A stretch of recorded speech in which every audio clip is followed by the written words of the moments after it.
Há 66 milhões de anos, a Terra vivia os últimos dias do Mesozoico, mais especificamente, o fim do Cretáceo Superior. Naquela época, animais titânicos estavam espalhados por todo o mundo, e para onde quer que se olhasse, era possível encontrar um verdadeiro colosso. Em terra, enormes terópodes e saurópodes reinavam absolutos, enquanto nas águas, mosassauros gigantes dominavam com facilidade. Mas até os céus, nesses tempos pré-históricos, pertenciam ao domínio dos gigantes, pois o Cretáceo também foi o lar da família de pterossauros mais infame que o mundo já viu, os Asdarquídeos. Esse era um grupo de pterossauros caracterizado por pescoços e pernas extremamente longos, bem conhecidos por terem alcançado tamanhos colossais. E entre todos os membros que surgiram e desapareceram, de longe o mais famoso e temido foi o Quetzalcoatlus, um pterossauro gigantesco que dominava os céus da América do Norte e era tão magnífico que recebeu o nome do deus serpente emplumado dos astecas. Muitos o consideram o maior animal que já voou. No entanto, na realidade, existia outro membro dos Asdarquídeos que não apenas viveu exatamente na mesma época que o Quetzalcoatlus, como muito provavelmente era ainda maior, talvez sendo o verdadeiro maior animal voador de todos os tempos. Esse era o Hatzegopteryx. Esse enorme pterossauro foi descoberto na década de 1970, quando duas grandes partes de um crânio e de um húmero foram encontradas na Romênia por uma equipe de escavação liderada por estudantes. Os ossos eram tão grandes que, a princípio, os paleontólogos acreditaram que os restos pertenciam a um novo tipo de terópode, mas logo perceberam, pela estrutura e pelo formato dos ossos, que na verdade se tratava de um pterossauro monstruoso. Apesar do tamanho claramente impressionante, esse pterossauro passou relativamente despercebido por muito tempo após a descoberta e só recebeu um nome mais de 30 anos depois, em 2002, quando foi oficialmente batizado de Hatzegopteryx tambema, o monstro alado da bacia de Hatzeg, com o nome fazendo referência à pré-histórica ilha de Hatzeg, onde esse poderoso pterossauro um dia habitou. Enquanto isso, a parte monstro do seu nome era uma referência ao seu tamanho absolutamente absurdo. Atualmente, os paleontólogos estimam que indivíduos adultos possuíam uma envergadura comparável à do Quetzalcoatlus, que geralmente é considerada de até 11 metros, ficando tão largo quanto um avião Cessna 172. No entanto, alguns acreditam que o Hatzegopteryx podia ser ainda um pouco maior, já que seu húmero era mais longo que o do Quetzalcoatlus. Isso levou a uma estimativa máxima de 12 metros, a maior já registrada para qualquer pterossauro ou ave conhecida. E mesmo que não tenha atingido essa envergadura maior, o Hatzegopteryx ainda superava todos os outros pterossauros em tamanho, pois era construído como um tanque. Extremamente robusto em comparação aos seus parentes, alcançava uma altura impressionante de 5 metros, semelhante à altura de uma girafa. Essa altura, essa envergadura e essa robustez levaram à suposição de que ele pesava consideravelmente mais do que outros pterossauros gigantes, incluindo o próprio Quetzalcoatlus. Ainda assim, seu peso exato nunca foi formalmente estimado.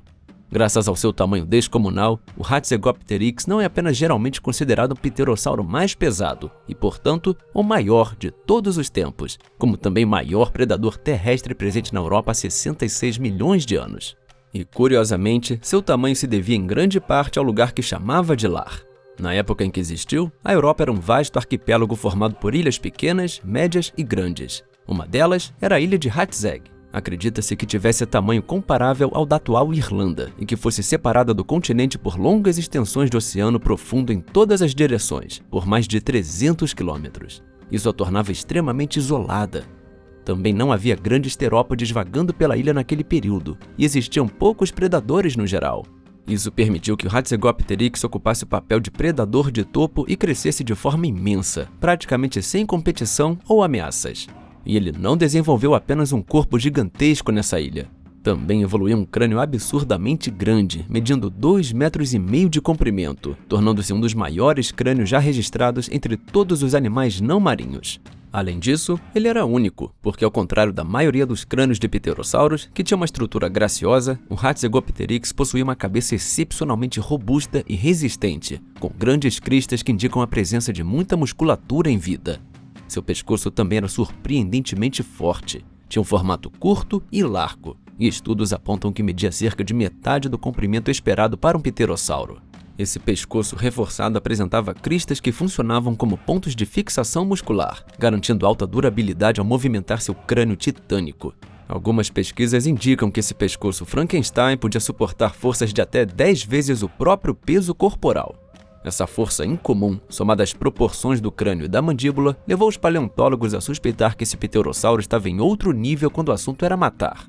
É provável que atacasse animais grandes demais para serem engolidos por inteiro. Nesse caso, possivelmente dinossauros. Isso porque a ilha de Hatzeg não apenas contribuiu para tornar o Hatzegopteryx um gigante, como também levou à redução de tamanho de outros animais, incluindo dinossauros, cujo crescimento era limitado pela quantidade restrita de recursos disponíveis em terra. O resultado foi a presença de diversos dinossauros anões, entre eles hadrossauros relativamente pequenos e até titanossauros. Alguns desses dinossauros anões que habitavam a ilha provavelmente foram vítimas desse predador aterrorizante, ainda jovens ou mesmo adultos. Seu crânio gigantesco devia ser a principal arma. Acredita-se que matava presas maiores perfurando ou golpeando o animal até a morte.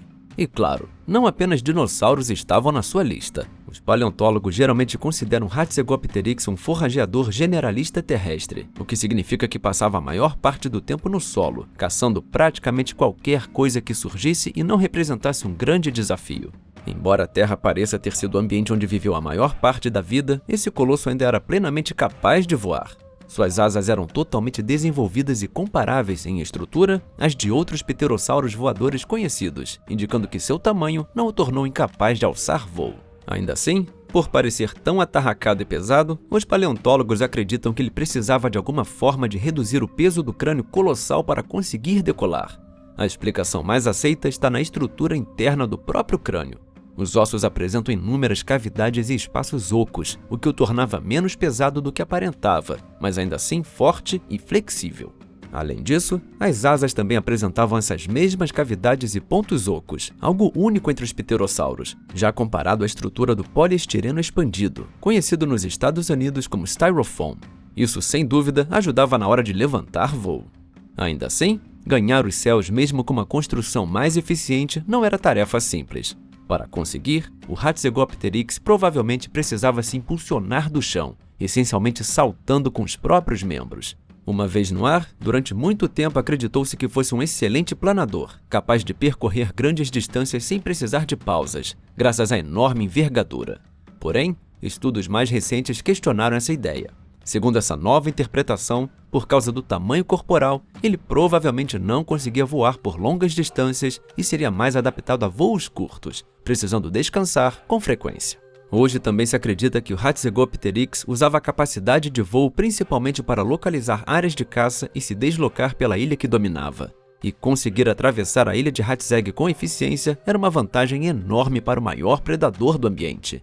A ilha era dominada por um ecossistema semelhante a uma floresta densa, o que tornava a locomoção bastante limitada para alguns animais de grande porte. Entre vegetação fechada, rios e riachos abundantes, o ambiente sustentava uma grande diversidade de vida. Uma diversidade que, infelizmente, estava sujeita ao terror do Hatzegopteryx. Como mencionado, alguns desses habitantes incluíam vários dinossauros anões, como Balaur, Magiarossauros, Paludissauros, Telmatossauros, Zalmoxes, Strutiosaurus, Bradykneme, Elopteryx, Heptastiornis e outros dinossauros ainda não identificados, incluindo um terópode sem nome. Entre os não-dinossauros estavam Alodaposucus, Doratodon, Acinodon, Cogaionon, Barbatodon, Litovoi, Ainina, Beclecius, Albanirpeton, Eudiscoglossus e também uma cobra ainda não nomeada. Outros pterossauros também habitavam a ilha. Até agora, 3 asdarquídeos diferentes foram encontrados, variando de 3,5 metros até 5 metros de envergadura. Pterodontídeos também estavam presentes, mas ainda não foram descritos formalmente, e nenhum chegava perto do tamanho do Hatzegopteryx, o que o tornava, de longe, o maior carnívoro tanto em terra quanto nos céus. Sem dúvida, ele governava essa ilha e desfrutava de um verdadeiro paraíso tropical. Naquele período, a Europa era muito mais quente do que é hoje, o que dava à ilha de Hatzeg um clima subtropical, com vegetação predominantemente tropical. Mas infelizmente, o reinado do Hatzegopteryx não duraria muito.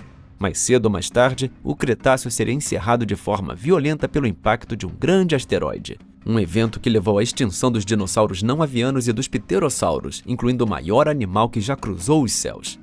Se você achou este vídeo interessante e quer ver outro sobre gigantes que se tornaram anões e criaturas voadoras colossais, não perca o vídeo a ser lançado sobre a ilha que transformou um dos maiores elefantes da história em um dos menores, enquanto também fez de uma certa ave uma das maiores de seu grupo. Muito obrigado por assistir e até o próximo vídeo aqui no Zoológico Extinto.